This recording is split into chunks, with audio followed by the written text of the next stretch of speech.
majestuoso océano sabe que su presencia termina acá, donde comienza Valparaíso. Esta ciudad de cerros ha sabido derrotar terremotos, incendios y ser a la vez el orgullo del Pacífico, emergiendo como la puerta de entrada para visitantes que veían en el comercio la manera de ganarle a la dura vida del siglo XIX. En el caso de Sudamérica, desde la independencia en adelante se comienza a desarrollarse un fenómeno económico que tiene que ver con una mayor presencia británica en los distintos países y obviamente la puerta de llegada de los británicos son precisamente los puertos. Sin, además, canal de Panamá, la cantidad de barcos que recalaban en el puerto de Valparaíso era impresionante. Tenían que pasar todos los barcos que iban desde el Pacífico al Atlántico, del Atlántico al Pacífico, a dejar sus mercaderías o abastecerse de provisiones en Valparaíso.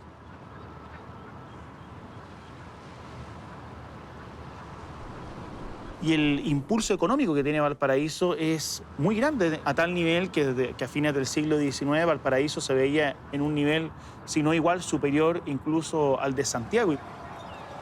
Un puerto floreciente, con un comercio mercantil enorme y con un tránsito de extranjeros cosmopolita.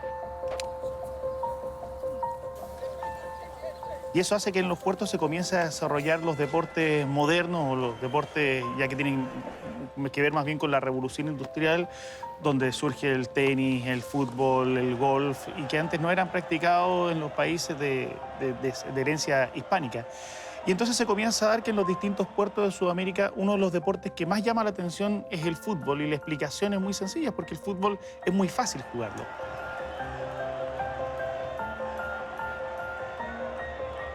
Y empiezan a desplegar este juego, ¿cierto? A través de los colegios, a través de incipientes clubes. Entonces empezaron a desarrollar una pequeña institucionalidad en torno al deporte. Y a medida que fueron corriendo los años, ya te estoy hablando 1880, 1890, ya había un contingente amplio de clubes vinculados al mundo británico principalmente, ¿cierto?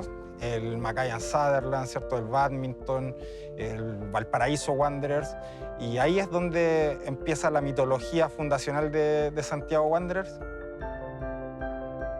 Es un fenómeno particular y muy interesante porque hasta 1892 la mayoría de los clubes que existían eran eminentemente británicos. La formación de la primera asociación en el año 1895 fue un llamado en inglés. Las reglas son británicas y obviamente que eso marginaba a sectores de la sociedad. Los gritos, aplausos, las barridas y los abrazos de los británicos comenzaron a ser imitados por los chilenos, quienes con la rebeldía natural del porteño se convencieron que también podían ser parte de esta fiesta, a tal punto de que un grupo de jóvenes quiso empezar a competir cara a cara con los embajadores de este nuevo deporte. Que estos jóvenes que habían estado a hurtadillas observando cómo disputaban este nuevo juego, lo traían durante las tardes en la cancha del Empedrado. Se le llamaba cancha, pero en el fondo era un sitio, el único sitio del puerto, en el muelle fiscal, en la Plaza Aduana. Y ellos jugaban ahí poniendo como arcos sus prendas. Eran cabros chicos, ya yo creo que no superaban los 18 años la mayoría de edad. Eso dio preámbulo a que ellos, a modo de imitación del Valparaíso Fútbol Club especialmente, decidieron fundar un club. Y formemos nuestro propio club y pongámosle un nombre que sea acorde, ¿cierto?, a nuestra identidad. Y de ahí nace la idea de fundar Santiago Wanderers un 15 de agosto de 1892. Es un club que se crea para jugar contra los gringos, que también tienen sus competencias en Valparaíso. El fútbol ya era parte de Valparaíso, y no solo de los ingleses. Los fanáticos criollos empezaron a tener un equipo que los identificara, y tal como lo soñaron en aquellas pichangas, estos niños comenzaron a crecer y ser cada vez más competitivos. El próximo paso era demostrar que podían ganarles a todos. Y así es cuando en la cancha, digamos, fueron disputándose partidos y no solamente en la cancha, también digamos, a nivel político, social, cultural, fueron también reivindicando su situación, digamos, los criollos en ese entonces. Así.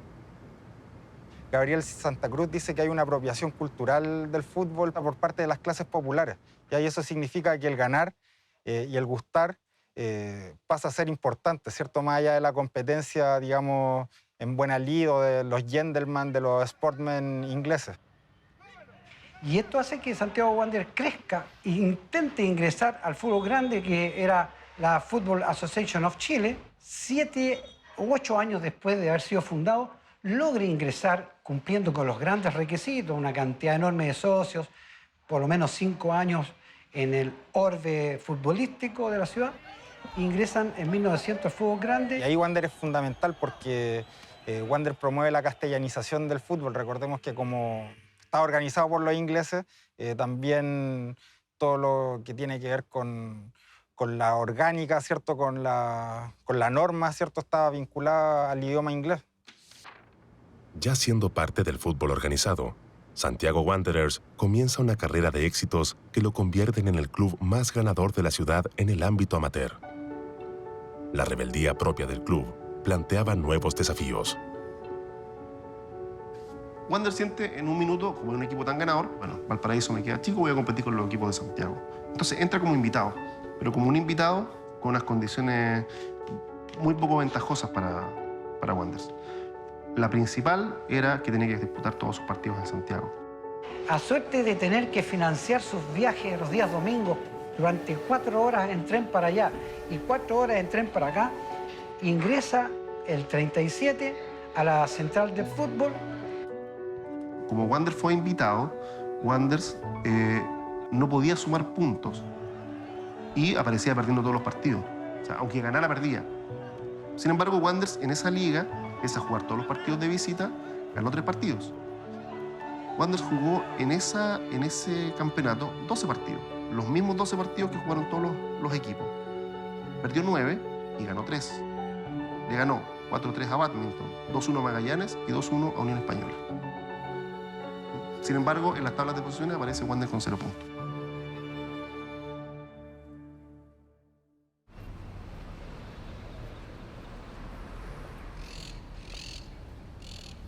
Wanderers quedó en la ruina. Y fue una experiencia horrible.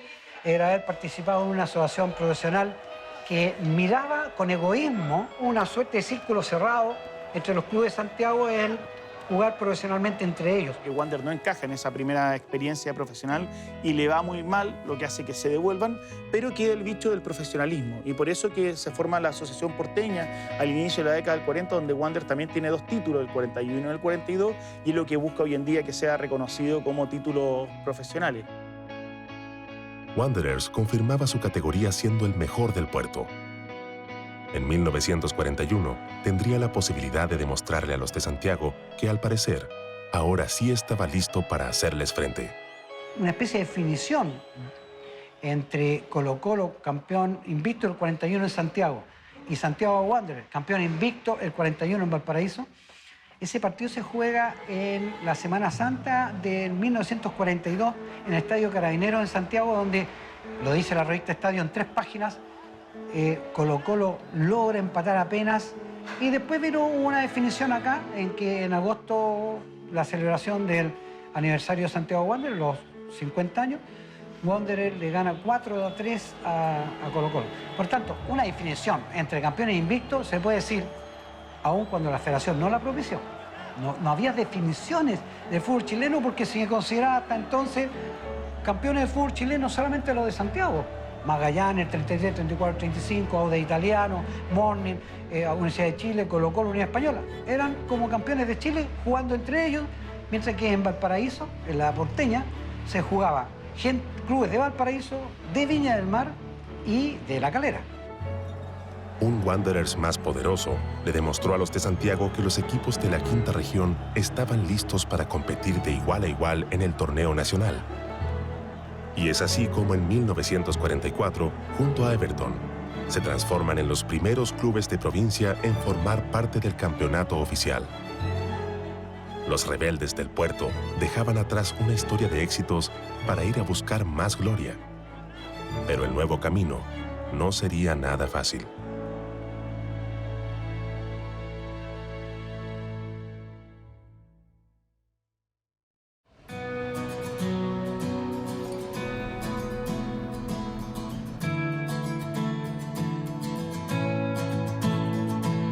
Los Caturros llevaban 4 años en el fútbol profesional. Ya sabían que les correspondía no solo defender una camiseta, una ciudad, sino también una manera de ser. Pero solo les faltaba descubrir cómo hacerlo de la mejor manera. En 1949, esta historia comenzaría a tomar el rumbo que tanto esperaban en el puerto, de la mano de un argentino, José Gallego Pérez. Gallego Pérez era un entrenador que llegó a Chile, no a Wanderers precisamente, entrenó otros equipos antes de llegar a Wanderers, pero es un adelantado a su tiempo, por decirlo de alguna forma. Muy importante, primero desde un punto de vista táctico y técnico, porque él tiene una forma de jugar, sus equipos tienen un funcionamiento táctico para una época donde eso casi no se desarrollaba. Jugó en Francia y además se capacitó como entrenador en Francia también. Entonces él traía un conocimiento mayor, principalmente respecto al tema físico. Pero hay otra gracia que tiene Gallego Pérez, que él comienza a llevar a cabo un reclutamiento de los jugadores en los cerros de Valparaíso. Él se da cuenta que en Valparaíso hay un potencial muy grande de jugadores y él entiende que sacando a esos jugadores de los cerros y haciéndolos jugar en Wander puede darle una identidad, una forma de jugar que sea representativa del puerto. Y va creándose un perfil del jugador wanderino, que es este jugador que sale de los cerros, que comienza a participar activamente, donde las personas se ven representadas, sienten que son jugadores, tienen una mística especial, y eso permite la consecución del primer título profesional nacional del año 1958. Y va también de la mano con un sentimiento de orgullo en los habitantes de Valparaíso, que es muy fuerte, de sentir que tú ya puedes competir con los equipos de Santiago, ganarle, ser campeón. Fue tanto lo que revolucionó a Valparaíso ese equipo del año 58, que los hinchas de Wander le pidieron a la Armada y a la Iglesia que cuando llegara el equipo desde Rancagua, cuando había ganado el título, sonaran las bocinas de los buques y las campanas de la iglesia. La verdad es que estaba todo el mundo prendidísimo con eso. Cuando llegaron a Valparaíso, en el bus, algunos jugadores vieron tanta gente que les dio susto, se bajaron y se fueron a pie metidos entre la multitud, tomaron un taxi. Pero la gente era tanta en la Avenida Argentina cuando llegaron los campeones que se subieron arriba de la micro, no podía avanzar el bus y la celebración fue gigantesca. Encabezados por el Gallego Pérez, Wanderers se alzaba como el mejor equipo del país en 1958 y comenzaba una seguidilla de éxitos que se completó con el título de la Copa Chile al año siguiente, el subcampeonato del mismo torneo en 1960 y la consecución de una nueva Copa Chile en 1961. Hacia fines de esa década, Gallego Pérez formaría otro gran equipo. Está representado por un grupo de jugadores que tienen características físicas muy altos, muy fuertes, que aprovechan las condiciones del estadio, el viento principalmente, para ganar sus partidos e imponerse en el estadio de Playa Ancha sobre equipos que son de Santiago. Era un equipo que tenía jugadores que hasta el día de hoy son mitos en Valparaíso. De partida, Juan Olivares. Juan Olivares es el jugador más identificado con Santiago Wanderers en su historia. Acá en Valparaíso nos hacíamos respetar. Ahí tenían que echar la gota gorda para sacarnos empate o ganarnos. Entonces, los equipos de Santiago les incomoda tener que venir al puerto, enfrentar a esos jugadores, y ellos son representantes muy fieles de lo que quería el porteño en la cancha, que era que el jugador fuera al choque, que ganara su partido a base de esfuerzo, de empuje. Entonces se genera un sentimiento de identificación. José Pérez comenzó a liderar una nueva revolución en el puerto. Con fuerza, coraje y una inigualable vocación ofensiva, el elenco verde amenazó con cortar la supremacía que las universidades estaban llevando en la década del 60. No, don José tenía muy buen equipo, y él, con su sapiencia, le hizo saber a los dirigentes: yo quiero 3 jugadores para ir a la pelea. Mario Grigol, Vicente Cantatore, por ser de Peralta. Mario Grigol, según lo que dicen los entendidos de la época, había sido seleccionado argentino. Era como cuando se vino el Cabezón Espina a jugar a Chile, por ejemplo. Ese es como más o menos el parangón que se hace con Grigol. Un jugador importante, que le enseñó a los jugadores de Wander cómo se debía jugar al fútbol. En defensa tenía a 4 jugadores que era imposible pasar indemne por esa línea. Tenías a Manuel Canelo, tenías al profesor Manuel Ulloa, tenías a Vicente Cantatore y tenías a Eduardo Gualo Herrera, que es un jugador que venía desde Rancagua el año 66, es rancagüino, pero hasta el día de hoy Eduardo dice que él acá se hizo wanderino. En el medio estaba el capitán, que era Luis Pochoco Acevedo, y arriba tenías a un tanque como Juan Álvarez. También tenías a Ferrero, que era un uruguayo que llegó en parte de pago por Elías Figueroa desde Peñarol. Y además tenía a Reinaldo Hoffman, el Colorado chico, hermano de Carlos Hoffman, que fue campeón con Wanderers en el año 1958. Roberto Bonano, que estaba en San Felipe, se lo trajeron. Jugaban bien, bueno, todo el mundo creía que era puro meter, y no, jugaban bien también. Ellos tenían buenos jugadores, después apareció Canelo, ¿te acuerdas? ¿No? Salinas, Jaime Salinas, con él hice dupla, yo también en Wanderers. Preocupado cuando entrábamos a la cancha, el estadio ya a las 3:30 estaba lleno, o sea, a las 2:30 estaba lleno. Había mucha gente, con un calor insoportable. Entonces Mario Grigol, más Vicente Cantatore, nos hacían ver: muchachos, ven esa gente que está al frente, empapada de calor, no les podemos defraudar, tenemos que entregarlo entero. No nos olvidemos de eso, ¿eh? Y eso nos va a ayudar a ser reconocido acá en el país. Wanderers llegaba en el primer lugar a la última fecha, pero la U la escoltaba a tan solo un punto. Los porteños se enfrentaban a Audax en el Estadio Nacional y en el partido de fondo, el equipo azul se medía con Palestino. Era una final de torneo lleno de tensión. Espectacular, porque empatamos a 3 con Audax Italiano en el Nacional y el partido de fondo era Palestino, Universidad de Chile. Entonces, ¿qué pasó? Iba perdiendo Palestino y le hace un gol casi de la mitad de la cancha a José Mori, que había sido jugador de la Universidad de Chile y ahora estaba en Palestino. Y le hace un gol por entre medio de las piernas a un arquero uruguayo y empatan a 3. Y fuimos campeones, un equipo que perdió muy pocos partidos. Aquí en Valparaíso no lo ganó nadie. Luego de una ardua disputa con los mejores equipos de la década, Universidad Católica y Universidad de Chile, Santiago Wanderers logró imponerse y se proclamó campeón del fútbol nacional. Los Panzers se instalaban en la historia de los grandes elencos de nuestro balompié. ¿Por qué es tan relevante el título del 68 en comparación con el del 58? Poco porque durante mucho tiempo fue el último título, pero también por esa tipología de jugador que tenía ciertas características con las cuales el porteño se siente identificado. Ese es el ideal de cómo yo quiero que juegue mi equipo, que sean como los Panzers. Entonces, constantemente cuando uno ve un equipo ganador en Wanderers o ciertos jugadores, dice, como los Panzers del 68.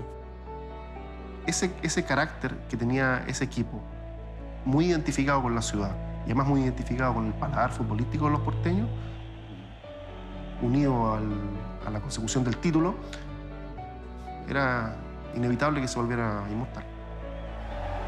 Los Panzers llevaron a Valparaíso a sentir una alegría y un orgullo que trascendió mucho más allá de lo que puede llegar el olvido. Esos jugadores que se hicieron amigos del viento y que convirtieron a Playa Ancha en una fortaleza infranqueable, de a poco se fueron despidiendo del puerto.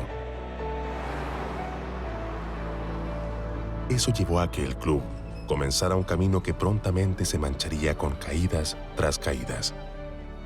Wanderers debió aprender a decirle adiós a las alegrías.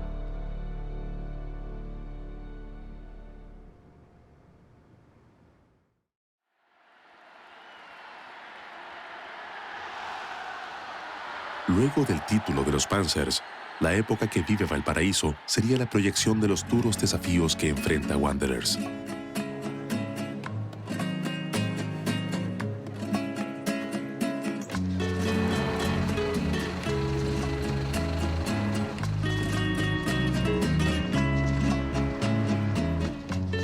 La década del 70, una década de decadencia de Valparaíso. Muchas de las empresas que funcionaban en el puerto comienzan a trasladarse hacia Santiago. Una industria que apoyó económicamente a Wanderers cierra la costa, ¿cierto? Las pequeñas industrias también van cerrando, la gente tiene menos plata, ¿cierto? Comienza una curva descendente desde el punto de vista deportivo, desde el punto de vista económico, que culmina con el descenso del año 1977. Con 85 años de vida y más de 30 en el profesionalismo, Santiago Wanderers caía por primera vez a Segunda División. Solo sería el inicio de un oscuro periodo que lo llevaría a lidiar con los más aterradores fantasmas, a tal punto que la Asociación Central de Fútbol quiso tomar las riendas del club.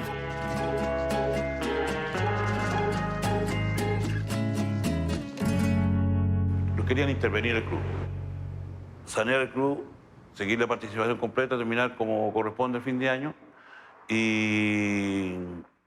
Pero Wander al año siguiente partía en la asociación de origen, que era la Asociación Valparaíso. ¿Y qué hicimos nosotros? Entre los unos que lo intervinieran para volver a la asociación de origen y rascarnos solos, preferimos, lógicamente, seguir solos.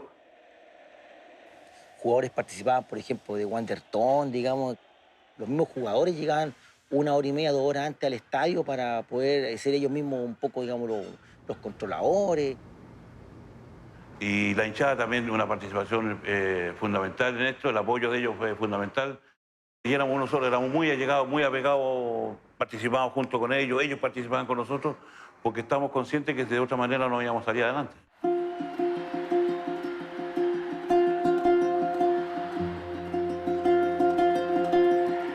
Pero esto no era solamente de hinchada, ¿no? Que siempre, digamos, estábamos al borde de bajar, digamos, a tercera y ella era volver atrás, absolutamente. Una época donde pierde popularidad, no necesariamente. El habitante siente que es su equipo y siente que forma parte de su sino, aunque puede ser un sino bastante trágico. Pero se da esa curiosa relación del hincha un poco masoquista, llegando incluso al año 1992, que supone que era el año de los 100 años, cuestionándose y pensando que el equipo incluso podía desaparecer. En la temporada de 1992, Wanderers competía en Segunda División y terminó el certamen a solo 5 puntos de Iberia, que descendió a la tercera categoría. El club estaba en su peor momento justo en el año de su centenario. Fue, sin dudas, un amargo aniversario. El discurso de Julio Martínez es notable porque cuando, a propósito del aniversario número 100 del equipo, porque él dice, Wander no puede desaparecer. Y él anticipa un poco esta idea de Wander, es un patrimonio de Valparaíso, es un patrimonio intangible, pero forma parte. No se puede entender a Wander sin Valparaíso, ni tampoco se puede entender a Valparaíso sin Wanderers. Entonces son épocas de templanza y donde estas relaciones en cierta forma también se fortalecen. A duras penas, con la misma fortaleza con que un porteño supera las catástrofes que azotan su tierra, el equipo que representa a Valparaíso logró ir librándose de las peores amenazas. Y a mediados de los 90, tímidamente, volvió a aparecer el sol tras esos altos cerros. Un grupo de hinchas, comandados por Rubén Guerrero, que era el líder de la barra oficial, le ofrece a Reinaldo Sánchez que se involucre en el club. Y Reinaldo Sánchez llega con el gremio autobusero y se hace cargo del club. Cuando yo llegué recién se habían hecho cargo del gremio de autobuseros. Por lo tanto, económicamente Wander estaba muy mal, ¿verdad?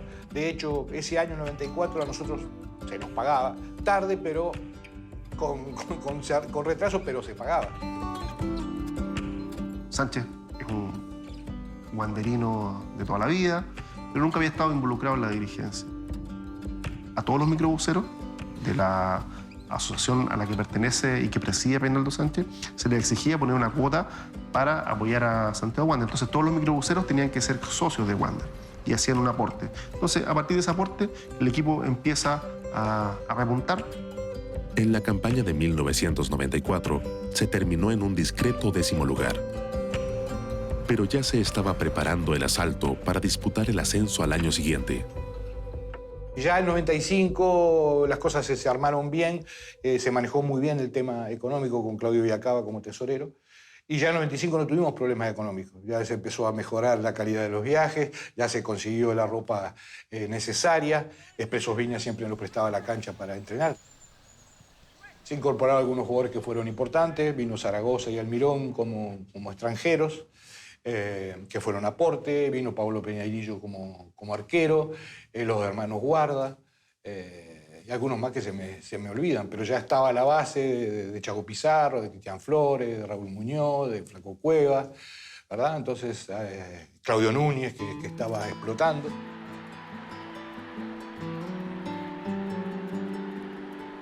Pero yo creo que ya a las 6, 7 fechas se había un equipo sólido que estaba ya convencido de que podía ser el campeón. Y además era gente que, salvo los juveniles que eran pocos, la gran mayoría de los muchachos ya estaban maduros y sabían que era una buena posibilidad para lograr lo que todos queríamos. Y afortunadamente lo pudimos lograr. En aquel torneo, Audax Italiano y Wanderers definirían todo en la última fecha. Empatan sin goles y ambos ascienden. Se consolida una nueva política deportiva. Comienza un periodo de generación muy importante de jugadores desde las divisiones inferiores. Y ese es es la gran salvación de Wander. Y que finalmente sacan a Claudio Núñez, Reinaldo Navia, David Pizarro. Y la venta de esos jugadores es finalmente lo que provoca que el club genere una estabilidad institucional y deportiva también. Necesariamente a mayor inversión, mayor cantidad de éxitos, pese a que a veces hay algunos tropiezos. El año 1998, Reinaldo Sánchez había hecho un equipo para ser campeón, donde estaba Bordi, donde estaba Cuca Mendoza, donde había una serie de figuras, y terminó siendo un desastre tan grande que incluso bajó a segunda división. En el último torneo nacional del siglo XX, los Caturros querían luchar nuevamente por ascender a la primera división. Para eso, contarían con un entrenador carismático y experimentado. El año 99 llegó don Jorge Garcés a mitad de año con el desafío de subir a primera división. Él logra entender, o por lo menos representa, aunque sea en el discurso, muy bien este sentimiento del porteño, del orgullo, del habitante del cerro, y eso incorporó, aparte, digamos, de, no sé, de la disciplina, rigurosidad, trabajo, qué sé yo, la otra parte, la que falta, la wanderinidad, digamos. Les quiso hacer saber, digamos, qué es lo que es Wander, dónde están parados, dónde están jugando. Ese año 99, Wanderers logra el ascenso. Para el torneo de 2001, aún con Garcés en la banca, el decano armaría un plantel con pretensiones de hacer una buena campaña. En el 2001 empezamos a hacer un equipo que para todos íbamos a volver a la segunda división. Uno es Manuel Valencia, uno de los zagueros, que juega prácticamente todos los partidos. Rodrigo Barra, de Puerto Montt, segunda división. Zúñiga había jugado todo 20 minutos, 15 minutos en Colo-Colo, era un chico muy joven. Silvio Fernández venía de Osorno. Tenía como 10 kilos de más. Cuando hablé con él le dije, bajamos esos kilitos y vamos a jugar y vamos a estar bien. Se comprometió. Por lo que se come en el sur, mucho pan amasado, mucho asado. Yo me acuerdo cuando llegó Silvio Fernández a firmar a la sede de Wanderers, nadie lo conocía. Que sin embargo fue el goleador de ese equipo. Hacía goles hasta con la nuca, con la oreja, era increíble. Arturo Sangüesa, que bajó ese año con Everton y el profe Garcés lo trajo. Llegó Emiliano Romay, me acuerdo de Darío Escoto, que venía con haber jugado en Boca. Y todos el semillero que veníamos, Mauro Rojas, Villarroel, yo, chicos con proyección como Rodrigo Núñez, Carlos Toro, Joel Soto.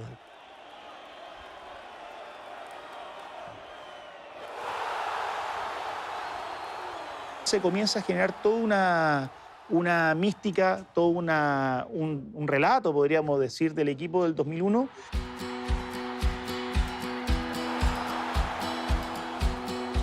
Lo fuimos haciendo fecha a fecha, dándonos cuenta en la manera en que jugábamos, porque era cosa de vernos jugar. Todos hablábamos el mismo idioma, por así decirlo, con el balón, 2 o 3 toques, y salíamos muy rápido desde atrás y sabíamos que nuestro objetivo era llegar a Jaime en este caso, que era el bendito, por así decirlo, de meter esas pases gol.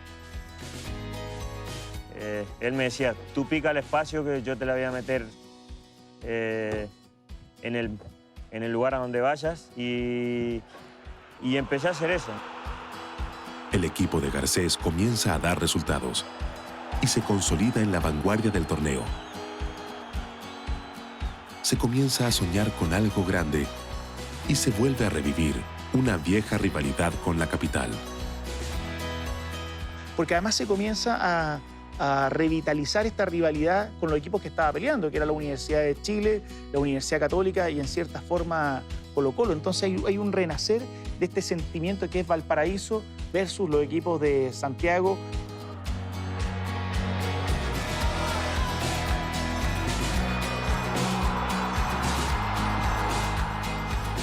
Pero nos motivaba mucho porque cada vez que enfrentábamos a Colo-Colo, la U nos enviaba mensajes públicamente, o Católica. Se cae Wander esta semana. Cuando jugamos con la U, Colo-Colo enviaba los mismos mensajes y eso a mí me servía mucho. Yo tomaba los periódicos, se los mostraba a los muchachos. Y nos fuimos, como te dije, creyendo el cuento. Yo creo que la mitad de la segunda parte del campeonato de la segunda rueda. Tuvimos que ganar los últimos 10 partidos. Nómbrame un equipo ahora en Chile en los últimos años que haya ganado 10 partidos seguidos. Y los gana de forma aplastante. Alonso Zúñiga prepara la zurda, Zúñiga. De esquina de Rivero, Escoto se viene, Darío Escoto para Wander. Fuimos a San Felipe y le ganamos. Un invicto a San Felipe que de 3 años. Fuimos con Santiago Morning, también hace un año que no perdía, fuimos y le hicimos 5-0. Incluso fueron hinchas de la U a apoyar a Santiago Morning en ese partido. Entonces ya después, cuando quedan 4 o 5 fechas, ya no era algo sorpresa, ya era una realidad para ellos. Yo creo que el partido contra Colo-Colo en el Sausalito, ese partido del 1-0, ese fue un partido bravo. Fue un partido bravo porque Colo-Colo todavía tenía posibilidades de ser campeón y porque Wanderers además lo parte ganando, pero a los 15 minutos se queda con un jugador menos, que es Moisés Villarroel, que es expulsado.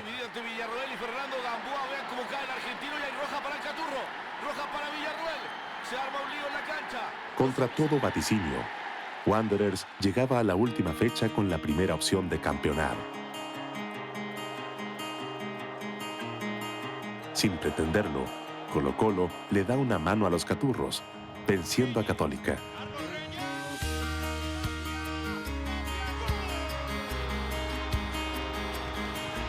El decano entraba a la cancha del Nacional, siendo campeón luego de 33 años.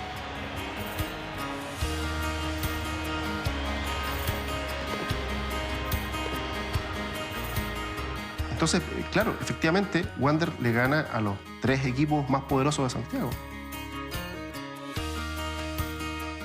Era una presión poco normal para nosotros, como grupo, nuevo para algunos. El fútbol, el último partido de la temporada regular, el señor Claudio Rodrigo Palma con Wanderers campeón. ¿Qué tal, Rodrigo, señoras y señores? ¿Cómo Por está? suerte, De cierta manera pudimos lograrlo antes de jugar. Nos sacó un peso de encima. Fue emocionante ver ese estadio nacional lleno de wanderinos.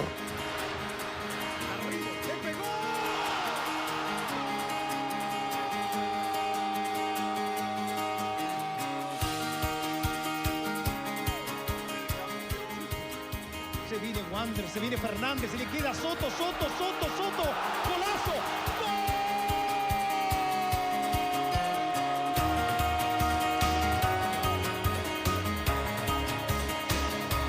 Y terminó.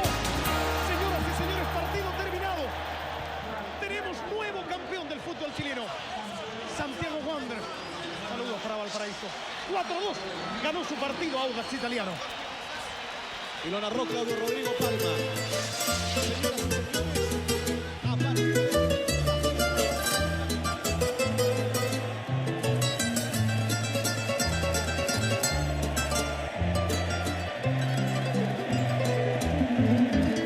Eres un arco iris de múltiples colores. Llevar 55.000 personas desde Valparaíso a Santiago para una final, ganarla como la gana. Son blancas margaritas. Un hecho que desde todo punto de vista es histórico.